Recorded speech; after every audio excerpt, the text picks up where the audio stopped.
Well, what is up, everybody? Welcome back to another episode of RJ's Reviews, where I go in and I review things that I find on the internet, and sometimes I buy it, and I will review it. And and today's thing is no exception, because today we have the Weymic CK whatever series. I'm kind of saying whatever because it's a whole series of mixing boards that exist. So yeah, in fact it goes by many names, of which I'm probably going to show here if I actually am not lazy when I edit this in future. And and basically what had happened is that I kind of needed a new mixing board, and I was looking at Amazon and I was like, I would like one with actual faders this time, because if you've seen my channel, you know that all the mixers that I've reviewed, all the audio equipment I've reviewed, I don't know. It's cheap stuff, but it's great. I bought the CK160, which is the biggest model, the 16-channel version, and and the price was actually really good because it cost like $160 or thereabouts. But it's a pretty solid-looking mixer, so I looked at it and I bought it, and here we are now. So let's get right into it. Alright, so here we are with the box. I've already kind of opened up the top of it because Amazon literally just slapped their shipping label on it. So I don't want to leak my details or anything, and I was too lazy to put the to attempt to redact it in any meaningful way. So you're gonna have to live with it like this. This price is already kind of spoiled. And like I said, this is the biggest version, the 16 channel. It's huge. It definitely is, 16 channels. So we're going to start off from the top. You get your instruction manual, which is made for the 8-channel version, but again, like I said, this and the entire review can apply to all the other models of this as well, because, it's kind of, because this is a big mixer, so don't be too concerned if you see, it's 16 channels.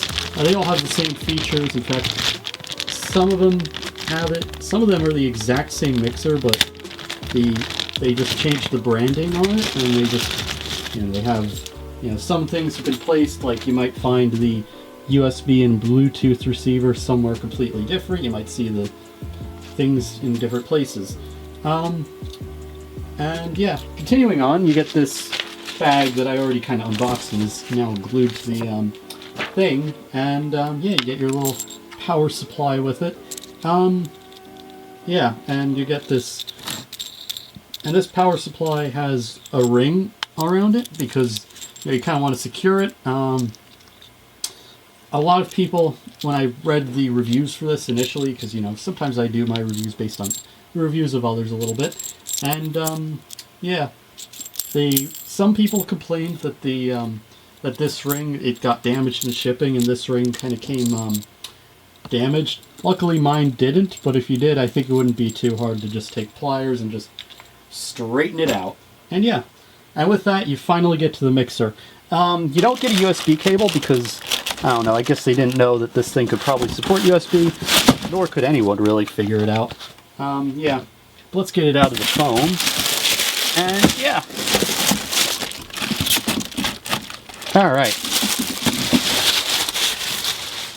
Alright, now that the box has been removed, let's take a look inside. It's bagged up, but the end is open, and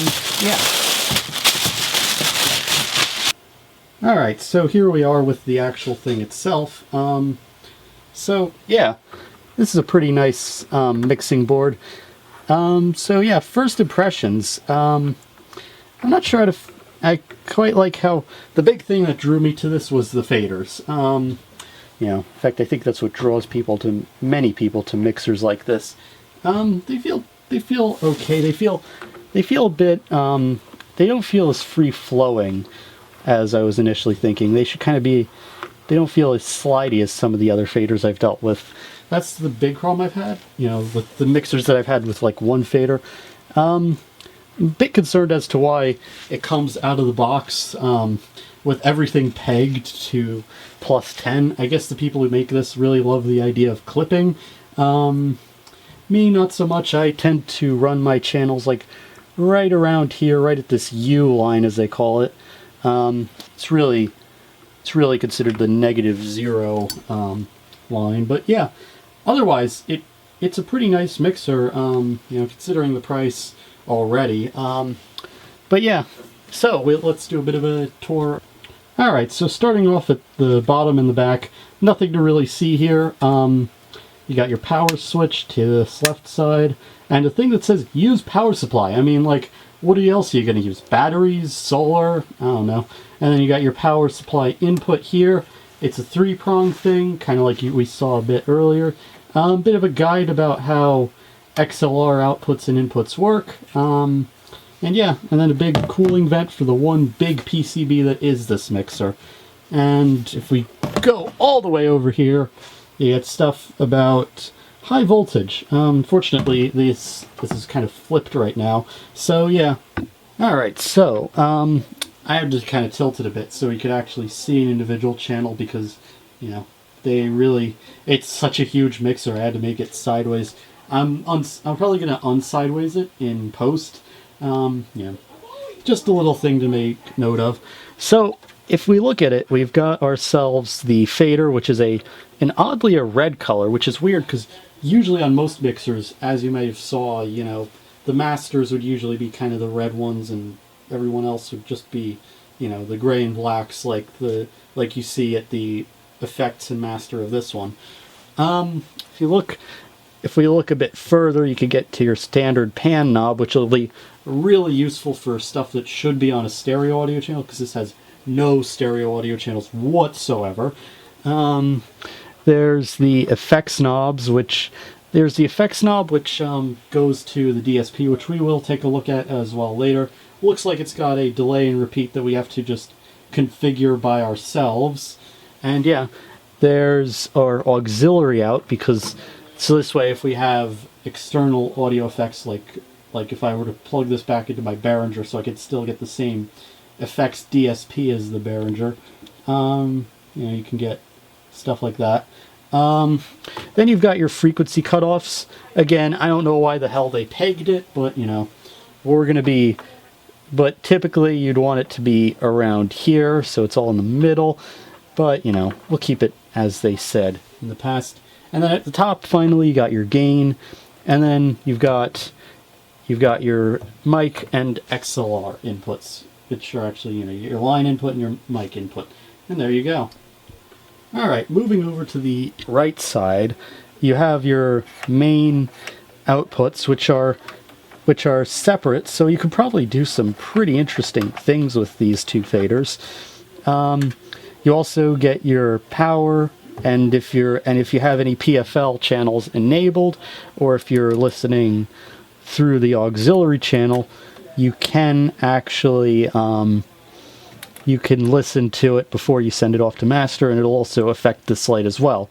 There's also the tape input, which kind of acts as a separate channel, and yeah. And there's also the headphone amp, which is something that I'll probably be using quite often. You know, it is a very useful feature. Yeah. There's also the effects, which gets its own fader. You could even do pre-fader listening on that as well.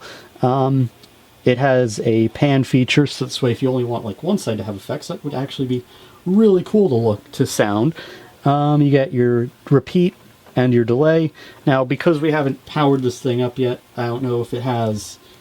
I'm not sure if that's affecting length or proportion. And then you get effects, which definitely might be like how much effect you want. And yeah.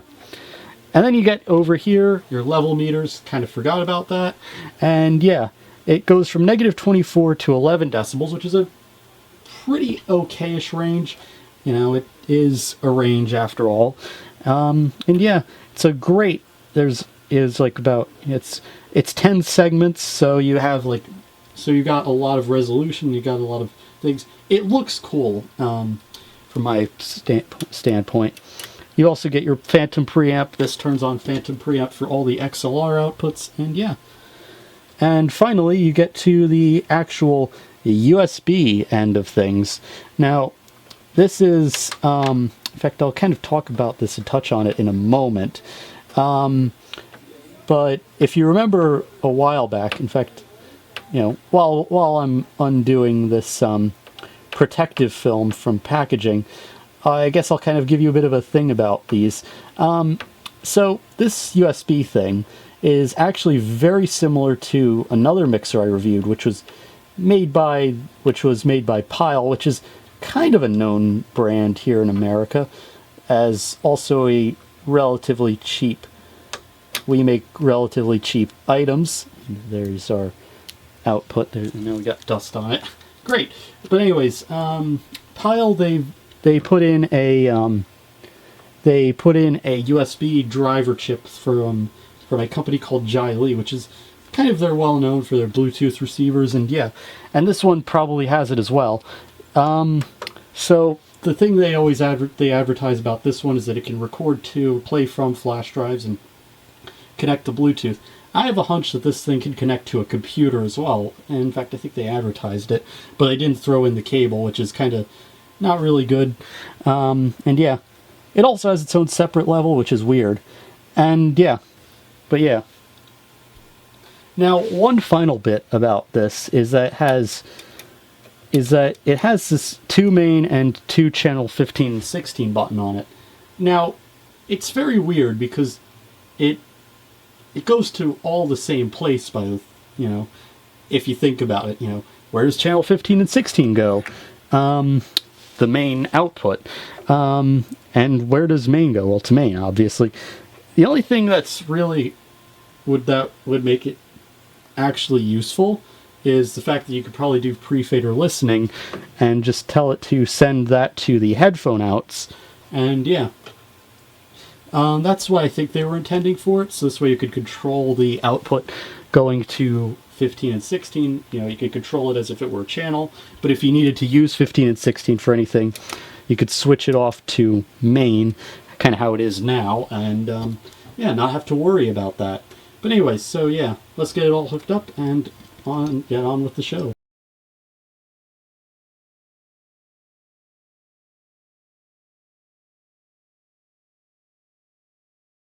Alright, so here we are. The mixer is turned on. You are currently listening to a live signal output from it. It might be a bit clippy right now because this is a camera. It's camera input. Typical camera stuff. So the big thing is, it is a mixer. It is doing the job. It is, there we go. The mic gain is a bit up right now for kind of how I'd have it, but, it's right where everything is. The VU meters right here are very nice and very, very responsive. And, yeah. And if I turn on effects, we get a delay. This is kind of a big part of why you buy some mixer like this. Now, when I actually messed with these effects, the most notable thing that was kind of made itself obvious was that it's just a delay effect. And they tried to go for a tape delay type sound because if you listen to it, you can actually hear that it's pitching itself up and down. So I think they tried to emulate a tape delay. So so it kind of is reminiscent of the Chord mini logs that I did a review on about 2 years ago. If we turn delay completely off, you still have it. It does add a bit of reverb to it. It sounds kind of reverby, but not quite. So yeah, I quite like how it is. It looks like there's a bit of a kind of a setting for things and all that, and yeah. So it's not a pretty, not very poorly built mixer. The only gripe I really had with it was that out of the box, they really liked to have everything at highest setting possible. I don't like doing it that way. I kind of like having things not clipping all the time, but it works. You do also, and yeah. And as for typical mixer features, you do get yourself a frequency thing. So right now, as you may hear, I kind of sound like I'm working at a radio station right now because the low frequency is all the way up. There's middle frequency, which and you add more mids to it. And finally, you can add more highs to it. And if you kind of, you add all of them and it becomes all of them basically, yeah. Gain, obviously that kind of changes how loud the mic is. And yeah, if I do PFL, you clearly cannot hear me anymore. Well, actually, I think you could. But yeah, it still shows up on, you couldn't hear me then, but it still shows up on the, this light goes on, and and it still shows up on the level meters. As for main output, obviously you got the things like that, and yeah. So that's mostly the features that are there. One thing that kind of is blaringly obvious is there's no stereo channels whatsoever, dedicated stereo channels. Now, most people consider it a blessing. Some consider it, actually most consider it a curse. So, but if you do need actual dedicated stereo channels, in fact, right here, I have 13 and 14 plugged into my drum machine. So if I actually kind of just at a very, very low volume, I just play in a nice little beat. As you can see, I have everything all set up, so it's stereos technically. So what happens, so how I did it is that I take this and I pan this one hard left and I pan the right channel hard right, and you use them as two independent channels. These two faders become your pan knob, but you move them in unison if you want to kind of just raise the volume, and you can mess around with the independent ones to create and complete the true stereo effect. As it is, effects are still, it does open up a bit of doors for creativity, because you can have effects you can have effects only affect one channel instead of both of them. In fact, you also do have a pan knob on your effects processor, which is the only thing other ones I don't have, because I guess this is just a mono effects thing, and so you can make it affect like one side, and so you could do some pretty interesting stuff with your mixes. Kind of a first for me to see stuff like that, and yeah, so. But that's the long and short of it. It might come up as a complete mess. And yeah. One last thing before we get to the USB system and Bluetooth and all of that, is the headphone amp. The headphone amp and tape inputs. This is a bit of an odd one, because usually a lot of the mixers I'm used to, if you have your headphone amps like that, it generates, it's quiet, it's silent almost. For my headphones, no, it's not. It's the exact opposite. It's on this headphone amp, my headphones, I can't hear through them, which is usually weird, because so it's a weaker headphone amp. In fact, a lot of the headphone amps on my other two mixers, if you have it at this setting, you're kind of already bursting your eardrums. Now, granted, I am using 24 ohm studio monitors, the Samson SR850s, bloody great headphones. I meant to do a review on them, but DankPods did a way better review on these things. So yeah, I usually have them here, but yeah, it's a bit of a weaker headphone amp. But otherwise, yeah, it's not too bad. I quite like the, they do have, it's a bit better because now I can have a bit more of a range of volumes, because, I have, the other ones, they have supposedly the same power output as my headphones were designed for, and yet they barely take any power out of them. And yeah, now here it kind of feels a bit more balanced and or under powered by a slight bit. So yeah, so that's mostly it. And yeah. Alright, so here we go. I have a flash drive with music on it that is under 32 gigabytes. Yes, you do actually have to use a flash drive under 32 gigabytes, or else it will act like it doesn't exist at all, which is kind of terrible. So I've got my royalty-free YouTube will not copyright me music currently on here. Now, it doesn't take a lot to actually make it audible. Currently, I am at negative 60 decibels, and I'm currently routing it through channel 15 and 16 to get it. I am running it full level because, because then we could have that there. Now, what's surprising is this 2 main and 2 channels 15 and 16 thing. As you may not be very well aware, or probably aware, it's effectively the same place. And at this point, with these audio things, unfortunately my mic input is kind of cutting out, but as it is,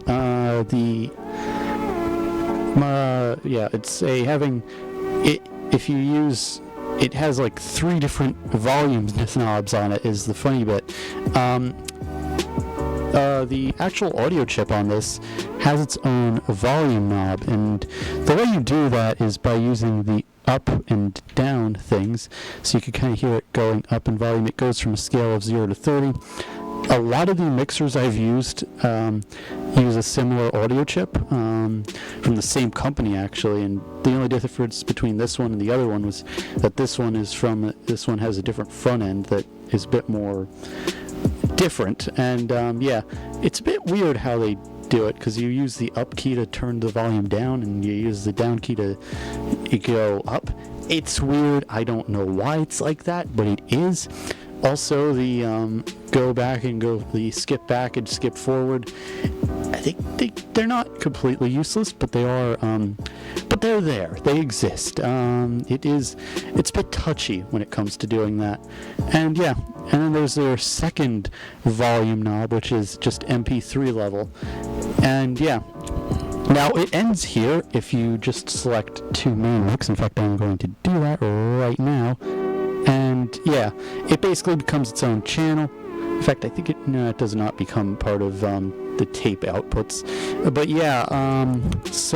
if I go back to 15, 16, and then you can route it through 15 and 16, and that's where you get your third volume knobs, your third sets of volume knobs.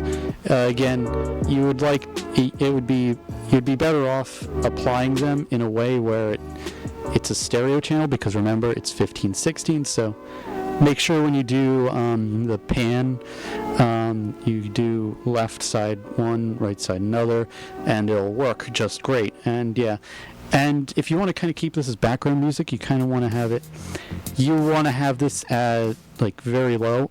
I mean, you're probably hearing this right now, like you're hearing this really loud, the loud royalty-free stuff at like, I don't know, like 60.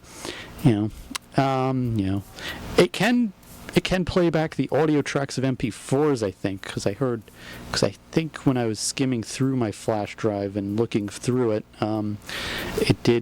it did find all the MP4 files that I had, and I think it started playing back one of the audio tracks from it, from a video I did forever ago.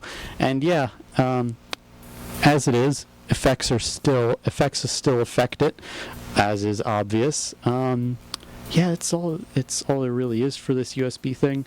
And now, as for this switch, this main and channel 15/16 switch, it does have a thing where it is. It can be. I feel like it's one of those things that could be a bit weird because they're all going to the same place. But I think their intent was when they were designing, it's definitely one of those, what were they thinking when they designed this, questions. If I had to take a guess, the channel 15/16 bit is because they had, is basically just so you could do like we're doing now, where we could have more control over it, like we can change out the, we could do effects, and we can mess with gain and all this stuff, and you could send it to auxiliary, you can pan it out, and you can just you can have a much more easier and ergonomic control by just going to the fader section.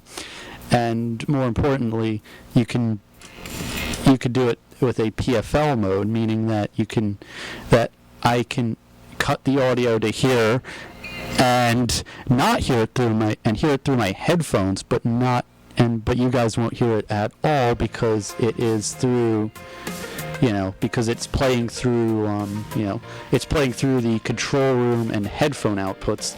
Therefore, you won't be able to hear it at mixer, which is really useful if you're using this mixer for a podcast or a Zoom meeting. Just for the simple fact that PFL, you can just tell it to send the audio out to headphones, and